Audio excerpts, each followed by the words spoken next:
The night had been promised to her as sacred, but for Ara, sacredness had always felt like a cruel jest. The moon loomed swollen and silver above the clearing, a celestial witness to the ritual that would either bind her to another soul or leave her forever fractured. The pack had gathered in a great circle beneath the trees, their bodies crowding close, their whispers slithering across the cold night air like serpents. Torches flared, smoke coiling upward, the scent of pine and burning resin thick enough to choke. Every eye turned toward the girl who stood barefoot in the damp grass at the center, trembling though she fought to still her limbs. She had been told since childhood that this night would change her life, that the goddess's will, revealed through the bond of the mating ceremony, would lift her out of loneliness and place her where she belonged. But Ara had never belonged. She had been tolerated, yes, fed enough to live, given scraps of training, but never loved, never celebrated. The scars of that exclusion pressed on her now as heavily as the eyes of her pack. She felt them measuring her, weighing her, waiting to laugh when the inevitable humiliation arrived. The elders began to chant, their voices low, rhythmic, vibrating through the earth itself. The sound thrummed in Ara's bones, stirring her wolf restlessly within her chest. She clasped her trembling hands together, willing her heartbeat to steady, though it only grew more frantic. Around the circle, pairs of eyes glowed in the torchlight, gold, amber, silver, watching, assessing, predicting. The young heirs whispered to each other, smirking. The mothers pulled their children close, as though shielding them from contamination. And Ara, the girl too fragile, too human, too strange, stood alone. The moment came swiftly, mercilessly. Her gaze locked with his across the circle. A young male, broad-shouldered, handsome in the sharp way of wolves born into power. For a single instant, she felt it. The spark, the undeniable tug of the bond, that invisible thread weaving between their souls. It lit within her like fire, hot and fragile, and her chest swelled with a joy she had barely dared to dream of. Maybe, she thought wildly, maybe the moon had been merciful after all, but mercy had never been her portion. His expression hardened, the spark twisting into disdain. He stepped forward, his voice ringing out with cruel clarity. "I reject her." The words cracked the night like a thunderclap. Gasps rippled through the pack, followed by laughter, sharp, merciless, eager. Ara staggered, her knees buckling beneath the invisible blade that had sliced through her chest. The fragile bond, barely formed, snapped with a violence that stole her breath. She felt it like glass shattering in her veins, her wolf howling in agony inside her, a sound no one else could hear. She tried to breathe, but the air was heavy, pressing down on her chest until each inhale was a struggle. Whispers rose around her, crueler than claws, sharper than teeth. Of course it's her. Who else would be cursed with rejection? The goddess must be mocking us. She doesn't belong here. Her hands curled into fists at her sides, nails biting into her palms, but she could not anchor herself against the tide of humiliation. The laughter pressed in, echoing through the clearing, amplified by the silver glow of the moon that refused to let her hide. Her vision blurred, tears burning her eyes, but she forced them back, refusing to give the crowd another weakness to feast upon. The young alpha heir who had rejected her stood tall, smug, his chin lifted in triumph. He had carved his rejection into the night for all to see, and the pack had embraced it like entertainment. Their eyes glittered with cruel delight, their mouths curled into knowing smiles. Ara felt herself shrinking, until she was nothing but dust beneath their feet. Her body turned, instinct screaming at her to flee, to vanish into the forest, and let the darkness swallow her whole. But the elders stepped forward, their robes sweeping the ground, their hands raised to bar her path. There would be no escape tonight. The ritual was not finished.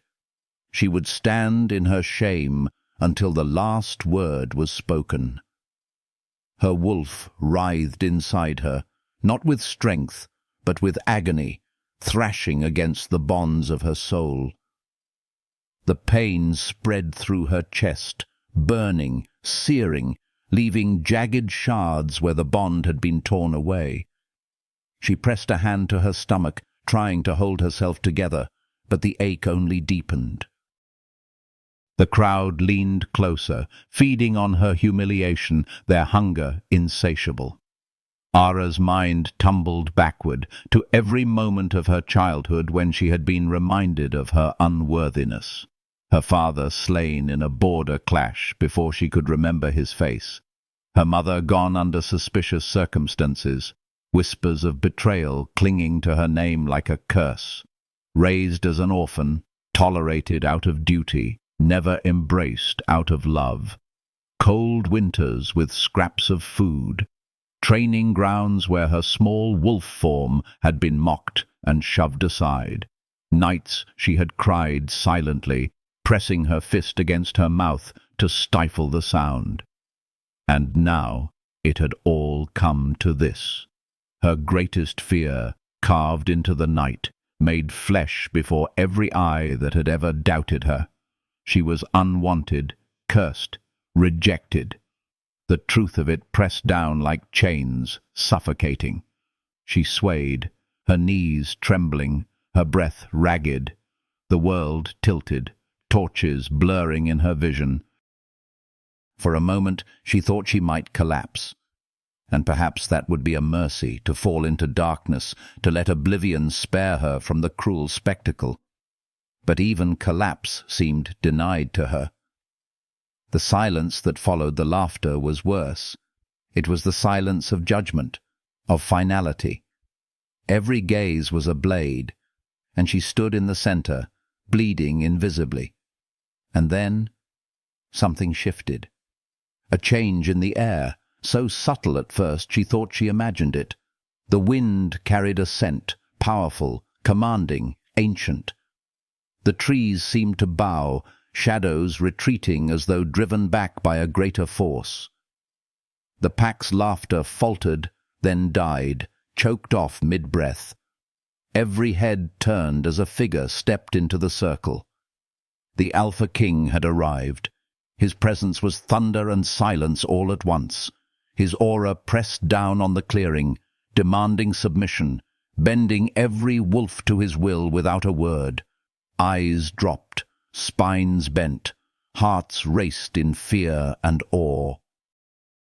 And Ara, trembling, broken, felt the pull of something far stronger than rejection. The bond she had lost was nothing compared to the force that now wrapped around her. It was not gentle, it was not forgiving. It was fire and storm, a claim carved into her bones. And even as her knees buckled, even as her vision dimmed, even as she staggered on the edge of collapse, she realized with her last ounce of strength that her story was not ending here. It was only beginning. The clearing had grown deathly still.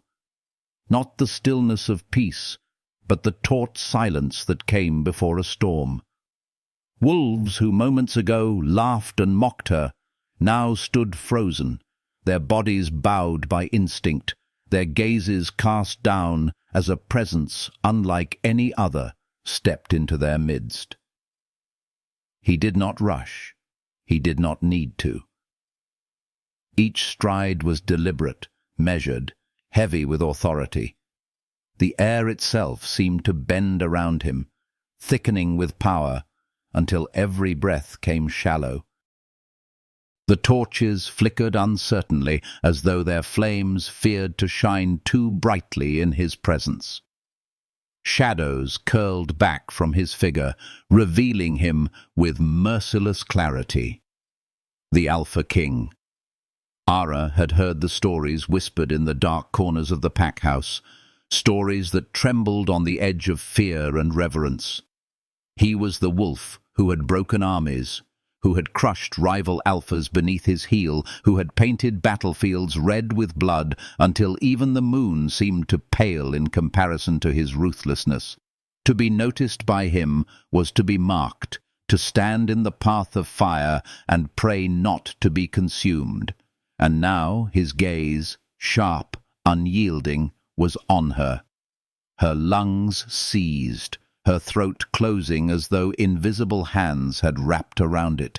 She wanted to look away, to bow her head like the others, to hide beneath the weight of his stare. But she could not. His eyes held her captive, dragging her out of the shadows she had lived in all her life, stripping her bare in front of everyone.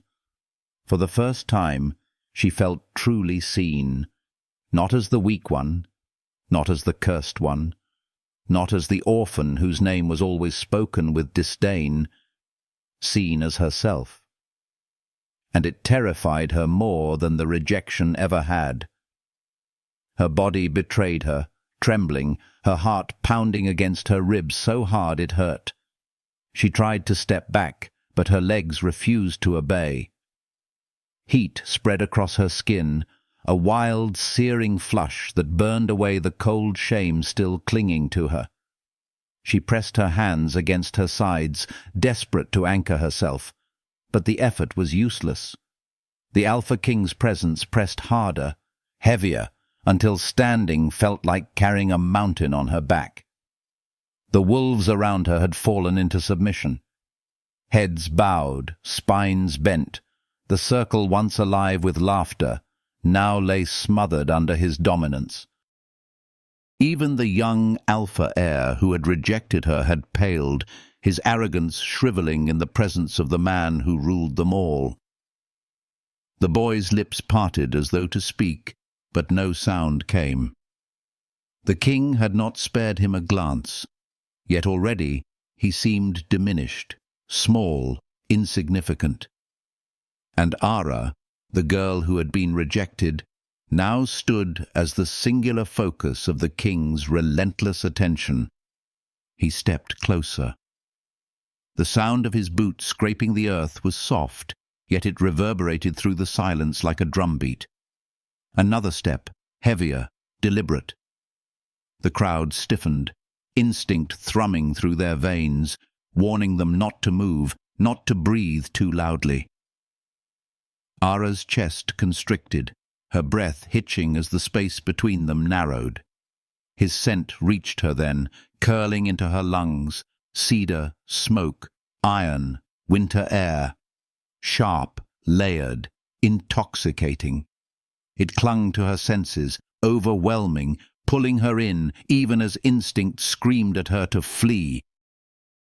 Her wolf stirred within her, but not with the agony of rejection this time. No, this was something else, something primal, magnetic, undeniable. A pull deep in her bones, as if every scar she carried, every wound she had ever suffered, had been waiting for this moment, for this presence, for him. She hated herself for it, hated the way her body leaned toward him unbidden, the way her pulse quickened in a rhythm that matched his steps. But she could not stop it. He stopped only a few strides away, close enough that she could feel the heat radiating from his body, close enough that his shadow swallowed her whole. The crowd held its breath, waiting for his judgment, waiting for the storm to break. His eyes burned into her, dark and endless, molten heat hidden beneath glacial calm. He did not speak, yet the weight of his silence was louder than any roar. It said more than words ever could. It claimed her, questioned her, condemned her, all at once. Her lips parted, a gasp trembling on the edge, though no sound escaped. She could not speak, not when her mind was a storm, not when her chest felt too small for the rush of breath she needed. Shame, fear, longing, awe.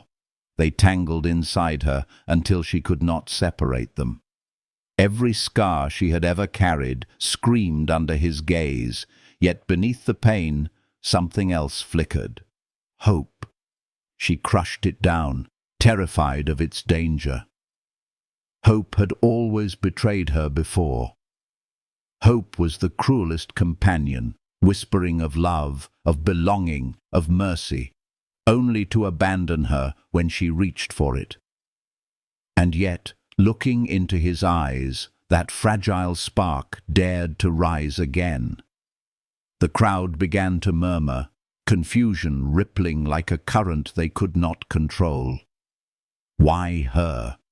Why was the Alpha King looking at her, the rejected girl, the curse of their pack? Whispers surged, but were silenced instantly when the king growled. The sound was low, primal, rumbling from deep within his chest. Not loud, but enough to cut through the night like a blade, enough to shatter mockery like glass against stone. Every wolf froze. Heads bent lower, knees trembled, throats tightened. Submission rippled through them like a chain reaction. But Ara felt the growl differently. It did not press her down. It wrapped around her like a wall, protective, possessive, terrifying. The vibration seemed to move through her bones, anchoring her in place, sheltering her from the cruelty of the pack. She hated the way her body answered to it, the way her soul leaned into its heat. But she could not deny it. His silence returned, heavy, suffocating, filled with a tension that seemed to squeeze the air from the clearing. His gaze did not leave hers. It pinned her, dissected her, consumed her. She wanted to look away, but something stubborn within her resisted. If she lowered her head, if she surrendered to shame here, she would vanish into the shadow they had always forced upon her. She could not bear it, not any more. So she met his eyes, trembling but defiant. The corner of his mouth tightened. Not a smile, not a frown, but something unreadable. Interest, recognition, claim. She could not decipher it, but it unsettled her more than rejection ever had. Her body shook, her hands curling into fists, nails biting into her palms, grounding her against the storm unraveling inside. Why her? Why now? The questions burned in her mind, but no answer came, only his eyes, his presence, his silence. Time stretched, fragile and infinite. She felt as though the world had narrowed to the space between them, as though nothing else existed. The crowd, the laughter, the rejection, all had fallen away. There was only the king and the girl who had never been enough. And for the first time in her life, she wondered if she had been wrong. Maybe she was not invisible. Maybe she was not unworthy. Maybe fate had been cruel. But maybe fate had just shifted. Her heart stumbled, breaking rhythm under the weight of that possibility. Fear clawed at her chest, warning her not to believe, not to reach, not to risk breaking again. But beneath the fear, hope stirred, fragile, trembling, refusing to die. The Alpha King took another step forward. The sound of his boot scraping the earth was soft, but to Ara it was deafening. The space between them diminished, until she could see the faint gleam of light in his eyes, could feel the warmth radiating from his body, could almost imagine what it would be like to reach out and touch him. Her breath came sharp, uneven, her chest rising and falling too quickly. Her knees threatened to give way, yet some invisible thread held her upright, tethering her to him. She hated it, feared it, longed for it all at once. His gaze softened. Not much, just a flicker, but enough to pierce her in ways she was not prepared for. He had looked at her scars, her shame, her brokenness, and had not turned away. Not yet. The night stretched endlessly, suspended between rejection and something far more dangerous. And Ara, trembling beneath his shadow, realized with a shiver that this moment, whatever it meant, would change everything. The days that followed the ceremony unfolded like a blur, strange and heavy, suspended between silence and suspicion. Ara had expected the same cruelty as always, mocking laughter, pointed whispers, perhaps even exile. But everything had changed the moment the Alpha King had stepped forward. The pack, who once ridiculed her openly, no longer dared to speak her name aloud. Their tongues, once sharp as knives, were dulled by fear, yet fear was not acceptance. Their stares lingered longer than ever, burning with questions and judgment. If before she had been invisible, now she was too visible, a subject of every gaze, every hushed murmur. It should have felt like victory, but it did not. Fear and doubt pressed against her ribs like a cage. She still heard the echo of rejection in her chest, the voice that had cut her in front of the pack. She still felt the bond that had been torn, jagged edges scraping her soul with every breath. And yet, woven into that pain was something else, an awareness of him, the Alpha King, his gaze, his presence, the storm he carried within him that seemed to have wrapped around her in ways she could not escape. She tried to avoid him. In the corridors of the pack hall, in the courtyard, in the training grounds, whenever his shadow appeared, she shrank into the edges, desperate not to draw attention. And yet he always found her, not with words, not with commands, but with a simple inevitability, as though the air itself carried her toward him. It began one evening on the training grounds. She had slipped away from the eyes of the pack, carrying with her only a practice staff. She told herself she needed to train, though training had never been her strength. Her wolf was small, her body fragile, her endurance shorter than the others. But tonight she did not train to prove herself.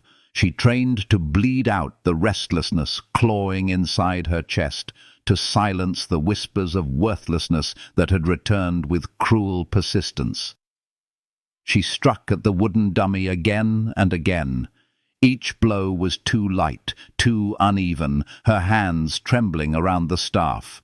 Sweat clung to her temples, her breath ragged, her body moving not with skill, but with desperation.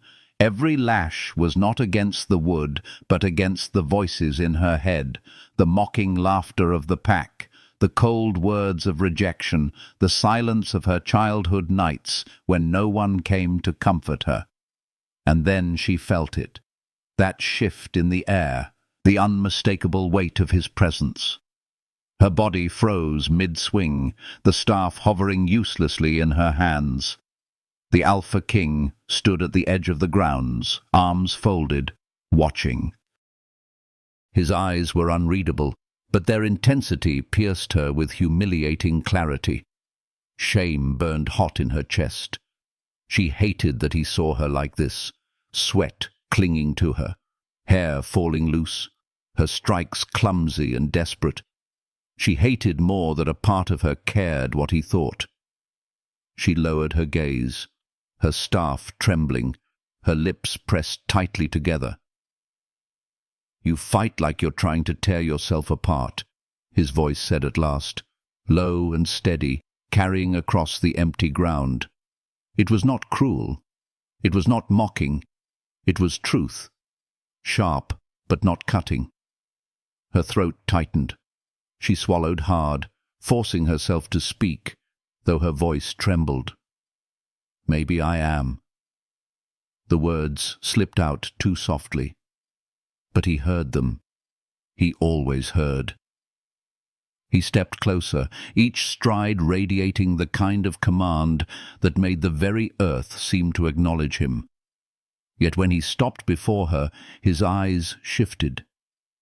Softer.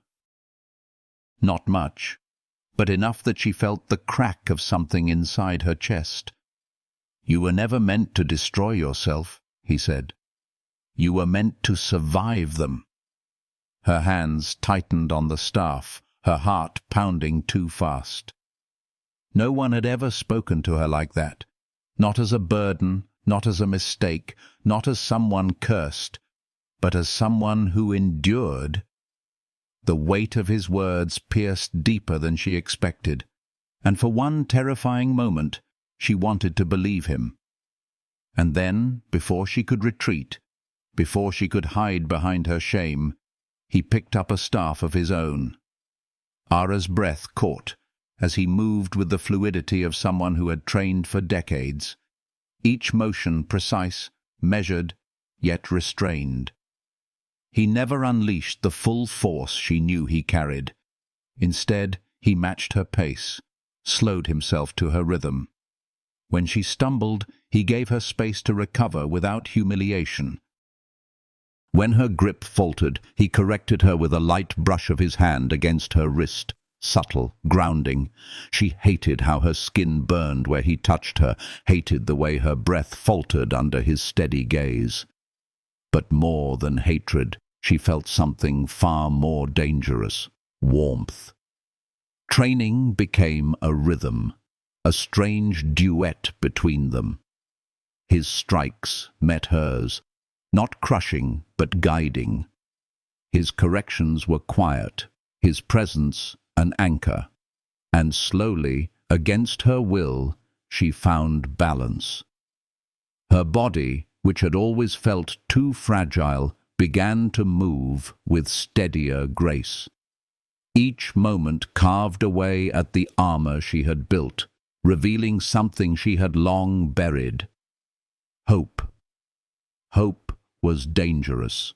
It was fragile, trembling, ready to be shattered with a single blow. But it bloomed nonetheless. Days passed. Training bled into quiet conversations. Between strikes and dodges, fragments of him slipped through. Stories of battles, scars of war, burdens of the throne. His voice grew softer when he spoke of the cost of power, the endless hunger of rivals, the loneliness that lingered even amidst loyalty. And in return, Ara found herself speaking words she had never dared to share: her fears of unworthiness, of being invisible even to the goddess, her shame of being mocked, her longing to belong. She confessed to nights spent staring at the stars, wondering if the moon had forgotten her. And he listened. Always he listened. No judgment, no laughter, just silence that held her words as though they mattered. Something inside her began to shift. The wall she had built to survive, the armor of indifference, the mask of silence, all began to crack. Through those cracks, light seeped in. And that light looked like him. She feared it, yet she could not resist it. The smallest moments betrayed her. When his hand brushed hers in passing, her skin burned long after Baum. When she looked up during training and found him already watching, her breath faltered. When, for the first time in her life, she laughed, unguarded, surprised, and saw the faintest curl tug at his lips, as though he had been waiting to hear it, Her chest ached with something she could not name. The bond between them was no longer a whisper. It was growing, rooting itself deeper with every heartbeat. One night, under a heavy silver moon, he asked her to run with him. Not as king and outsider, not as protector and rejected girl, but as wolves. Her throat tightened with fear. Her wolf had always been weaker, slower, hesitant to rise. She had been mocked endlessly for it, called fragile, cursed. But when his gaze held hers, steady, unwavering, something inside her yielded. Bones shifted, skin gave way to fur, and for the first time she did not resist the change. Her wolf rose, small but alive, trembling but real. The night air filled her lungs, sharper, freer than ever before.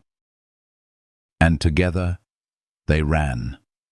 The forest bent around them, a blur of shadows and silver. His massive form surged ahead, a storm of power and muscle, yet he always circled back, always kept her within reach.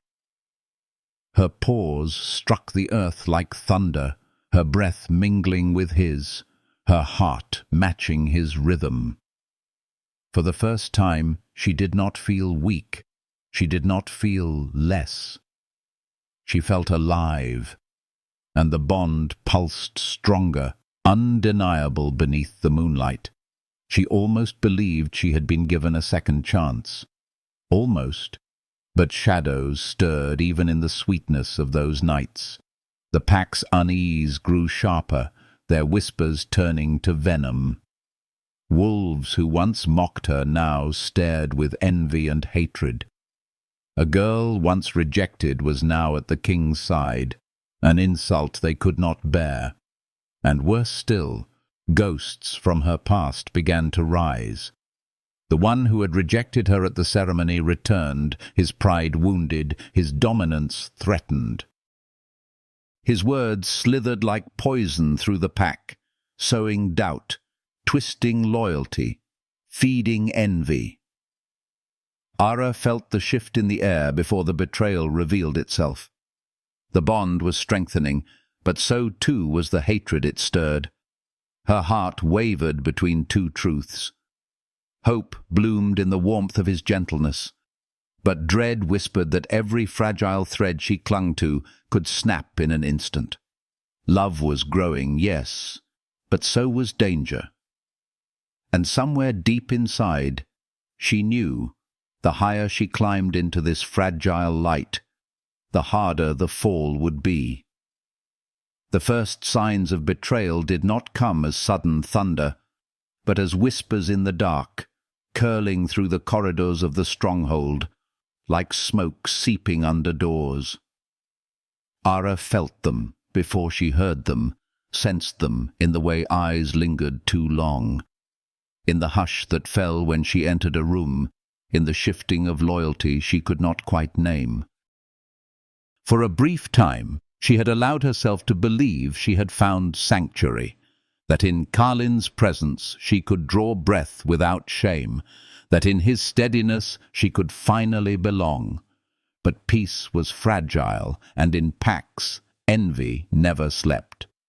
The wolves who had once mocked her now hid their scorn, but it had not vanished. It had sharpened into something more venomous.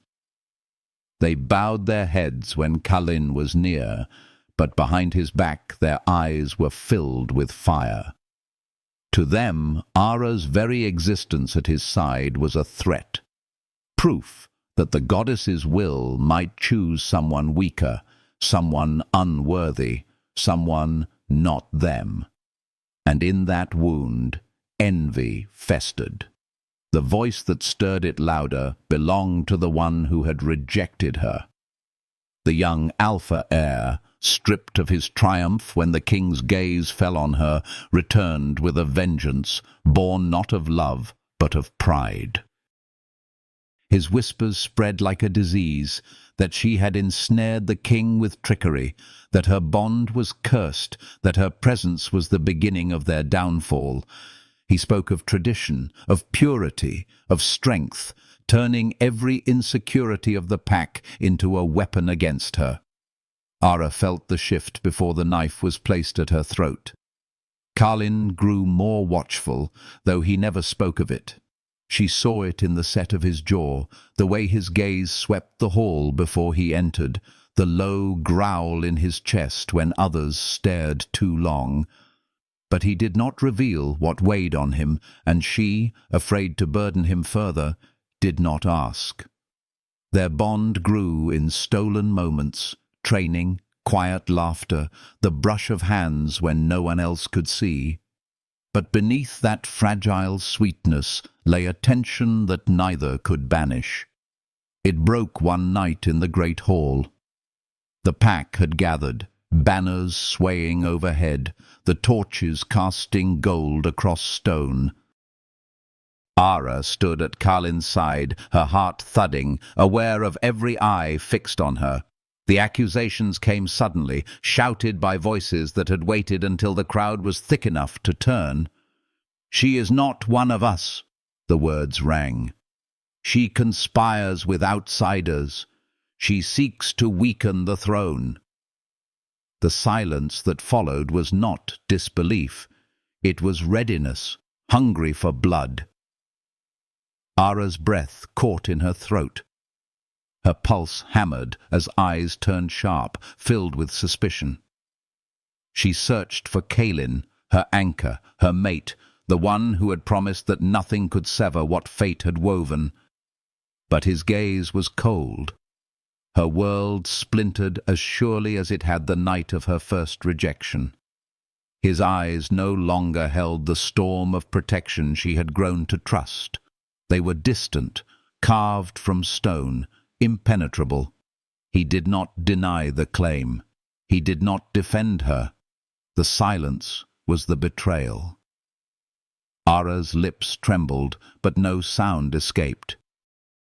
She wanted to cry out, to remind him of nights beneath the moon when he had told her she was not weak, of the runs through the forest when he had circled back for her, of the laughter that had felt like a promise. But the words strangled in her chest. When his voice came, it cut deeper than any blade. "To protect this throne, I cannot stand beside her." The gasp that swept the hall was deafening. Wolves shifted, their suspicion hardened into certainty. Ara staggered, her knees nearly giving way, the invisible tether of their bond twisting and splintering. She felt it tearing inside her, hot and jagged, as though her soul itself had been flayed. Guards seized her arms. Their grips were iron, their faces void of pity. She did not resist.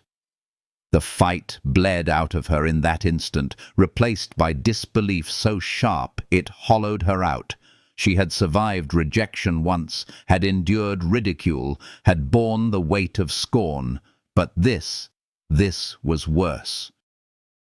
This was the man she had begun to love, the bond she had begun to trust, casting her into darkness before the eyes of everyone. They dragged her to the prison, the iron bars biting into her skin as they slammed her into the cell. Cold stone pressed against her back. The air was damp, stale with centuries of sorrow. Moonlight filtered weakly through the bars, silver slashes cutting across the floor. She sank against the wall, trembling, her spirit shattering into shards too sharp to gather. Her tears fell soundlessly, soaking into the stone. She had been abandoned before, humiliated before, but never by him. Not like this. Nights bled into days, though time lost meaning. The howls of wolves beyond the walls reminded her of the world that had turned against her. Even those who had once offered kindness looked away now. Betrayal had marked her untouchable. And yet, within her chest, The bond pulsed faintly, frayed, twisted, bleeding, but unbroken. It was a curse and a comfort, reminding her with every beat that no matter his words, no matter his silence, fate's chains could not be severed so easily. She hated it. She hated that even as her rage whispered that he was no different than the others, her soul whispered another truth. That his betrayal had not been born of hatred, but of something hidden, something dangerous. That somewhere behind those stone eyes, he, too, bled. Her body weakened, her spirit cracked, but fire still smouldered beneath the ash. She replayed every moment in that hall, every breath of silence he had allowed, every word he had spoken to cast her into darkness. Fury coiled tight, but so too did defiance. She would not be erased. And then came the chaos. An attack ripped through the borders of the pack. The prison walls shook with the clash of wolves and the thunder of battle. Guards scattered, their shouts echoing down the corridors. The scent of blood and smoke filled the air. Chains rattled, locks snapped, and in the storm of confusion, Ara's cage was forgotten. She stumbled into the night, her body battered, her spirit raw. She could have fled. She could have vanished into the forest, leaving behind the pack that had scorned her. But the bond tugged at her, an ache she could not silence. She had overheard whispers in the dark, fragments of treachery woven by those who hated her. She knew now the betrayal had been planned, orchestrated with precision, and if she did nothing, the pack would fall. Kalin himself might not survive. Her heart warred with itself. He had abandoned her. He had chosen his throne over her. But still, her soul refused to let go. The night was a blur of claws and blood. Wolves lunged from the shadows, their eyes wild with betrayal. Ara fought with every ounce of strength left in her, not for recognition, not for redemption, but because some truths could not be silenced. Blood painted her skin hot and metallic. Each strike was defiance, each growl a vow. And then she saw him. Kalin stood at the center of the storm, his chest heaving, his blade dripping crimson, his strength bleeding into exhaustion. Enemies circled, their teeth bared, their snarls hungry. Ara's body moved before thought could stop her. She threw herself into the fray, claws flashing, voice breaking into a growl that was more than wolf, more than human. It was the sound of a woman refusing to be erased. The battle raged, fury against fury, until the treachery was revealed. The beater who had whispered poison, who had orchestrated her downfall, stood exposed, his mask ripped away by Ara's defiance, his lies unraveling in the eyes of those who had followed him. Kalin staggered, his gaze finding her across the chaos. For a heartbeat, time slowed. He saw her, not the rejected girl, not the prisoner, but the warrior bleeding in the dirt, standing between him and destruction. And guilt slammed into him like a blade. He had failed her. He had believed the lies. He had chosen his throne over the truth of their bond. The battle ended with the rival subdued, the pack fractured and silent. Ara collapsed to her knees, her breath sharp, her blood soaking into the earth. And Kalin, the Alpha King, approached slowly. His steps were heavy, his pride broken. When he knelt before her, his voice was rough, stripped raw by regret. He confessed his blindness, his failure to protect, his desperate hunger to earn back what he had shattered. He begged not as a king, but as a man. Ara's chest ached with every cruel memory, every lonely night, every wound of rejection. Yet as his hand closed over hers, something new stirred. Forgiveness was not surrender, it was strength. And in that fragile moment, their bond, fractured and burned, flared back to life. Not pristine, not perfect, but reforged in fire and blood. The pack watched in silence as power shifted in the air. Their connection, scarred yet stronger, pulsed undeniable. And in that stillness, Ara understood that love, once rejected, had risen from ashes, dangerous and unbreakable. But shadows lingered still. For though she had been reclaimed, though their bond had been tested, the true trials had only begun. The blood moon rose swollen and merciless over the mountains, spilling its crimson light across the forest like a wound torn into the sky. Ara had always hated that moon. The stories whispered about it, the prophecies that claimed it brought ruin. Tonight, as the red glow bathed the clearing, she felt its weight pressing into her chest like chains.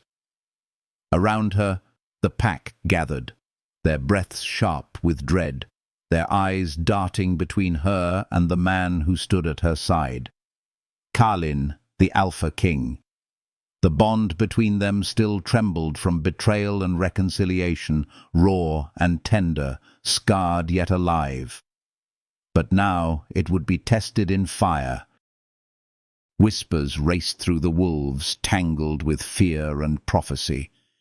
They had been told for generations that under this moon, when the sky bled, their world would be tested, that the one bound by rejection and the king forged in war would either save them or destroy them. The air hummed with that expectation, thick and suffocating. Ara's palms trembled, but she did not lower her gaze. Once she would have bowed her head, small and silent, waiting for the storm to pass. But tonight there was no hiding. Tonight the world had forced her into the center of everything. She stood with her spine straight, her heart unsteady but unbroken, her scars burning beneath the light. Kalin radiated power beside her, his aura blazing hotter than the moon's red glow. Yet even he seemed heavier, more burdened, as if the prophecy had wrapped its claws around him as well. His hand brushed hers, a touch that steadied even as it seared. She wanted to cling to it, to drown in the strength he offered. But this was not only his battle, it was hers. The enemy came as war, the rival Alpha, the same who had once cast her aside, who had poisoned the pack against her, led the charge. His wolves flooded the clearing, their eyes gleaming with madness, their roars shaking the night. The clash erupted instantly, bone against bone, claw against flesh, the ground itself trembling under the violence. Ara and Kalin moved as one. He was raw power, cutting through enemies with every strike, his form a storm of muscle and fury. She was instinct and defiance, reading the chaos, finding cracks, moving where his strength alone could not reach. Their rhythm was not learned, but born of the bond itself, an unspoken knowing. His blade fell where her eyes guided. Her claws struck where his roar cleared the way. The night was fire and blood, yet even amidst the carnage, the bond hummed, louder, fiercer, undeniable. Ara felt it in every breath, in every clash of their bodies against enemies, in every heartbeat that refused to falter. She had once been the weak one, the cursed one, the girl mocked for her fragility. Tonight, as the blood moon glared down, she was something more. But the enemy had not come for blood alone. They had come for prophecy. The rival Alpha's eyes found hers across the chaos, burning with a hatred more venomous than any wound. To him, she was not merely an enemy, she was an insult, the proof that his rejection had not destroyed her, that she had risen higher than he ever allowed her to be. His fury twisted his face as he lunged toward her, the duel foretold, written now in crimson light. Their fight was more than physical. Every strike he delivered was a ghost from her past, every blow screaming the words she had lived under, worthless, unwanted, cursed. His claws raked her skin, his strength pressing her down, trying to chain her once more to the place he had forced her to occupy. But Ara met him with something he had never expected. She answered each strike with defiance, sharpened by years of pain. Her claws flashed, her body moved with instincts honed not by privilege, but by survival. And for every scar he reminded her of, she gave him a wound carved by her refusal to break. Kalin fought to reach her, his roars shaking the night, his blade cutting a path through the chaos. But Ara stood firm. She would not let this battle be his burden alone. The prophecy was theirs.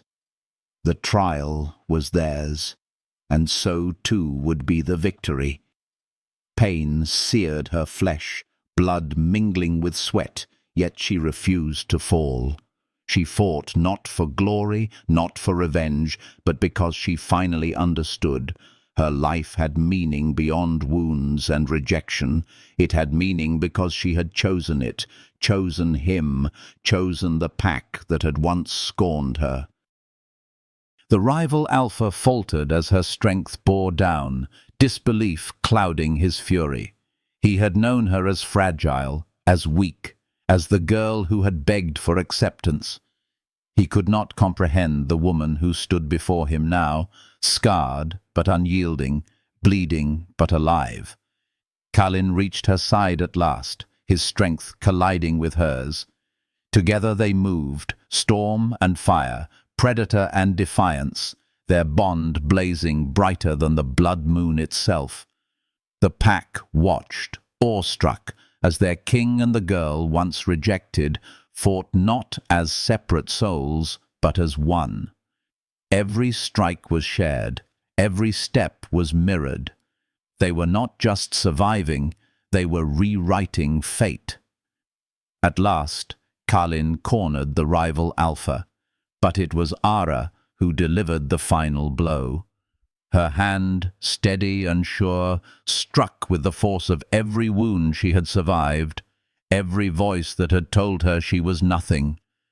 The rival fell, his body crumpling beneath the red sky, his roar silenced forever. The battlefield grew still. Wolves froze mid-breath, their eyes wide, their howls caught in their throats. The prophecy had spoken itself in blood and fire. The rejected girl had become their savior, and the Alpha King had stood at her side, not as her judge, not as her betrayer, but as her equal. The blood moon hung heavy above, its glow no longer cruel, but triumphant. Wolves shifted back to human form, their scars raw, their bodies trembling, but their souls freed. The curse that had chained them for generations dissolved into the night, broken not by dominance or fear, but by a bond scarred and reforged in love. Kalin turned to Ara, his eyes raw, filled with pride, and something more dangerous. Fear. Fear of how close he had come to losing her. His hand shook as it reached for hers, rough and blood-stained, but gentle as it closed around her fingers. Ara's chest heaved, her body battered, her heart burning. She met his gaze, her lips parting not in defiance, not in pain, but in truth. She had given everything, and she would give it again. Not because fate demanded it, not because prophecy required it, but because she had chosen him. The pack bowed as one. Their howls rose into the night, raw and thunderous, filled with grief and victory, surrender and hope. It was not tradition that commanded them. It was devotion. For the first time in generations, they were united, not by fear, not by bloodlines, but by love that had defied destiny. Ara stood at the center of it, her body trembling, her soul blazing. She was no longer the girl mocked beneath the moonlight, no longer the prisoner chained in the dark, no longer the outcast whispered about in corners. She was the heart of a kingdom reborn. And though shadows still lingered at the edges of the night, though power always drew challengers, she knew one truth with certainty. Whatever trials waited, whatever storms gathered, she and Kalin would face them as one. Love, scarred and dangerous, had survived rejection, betrayal and prophecy, and it had been chosen again and again, even when it would have been easier to let go. It would be chosen still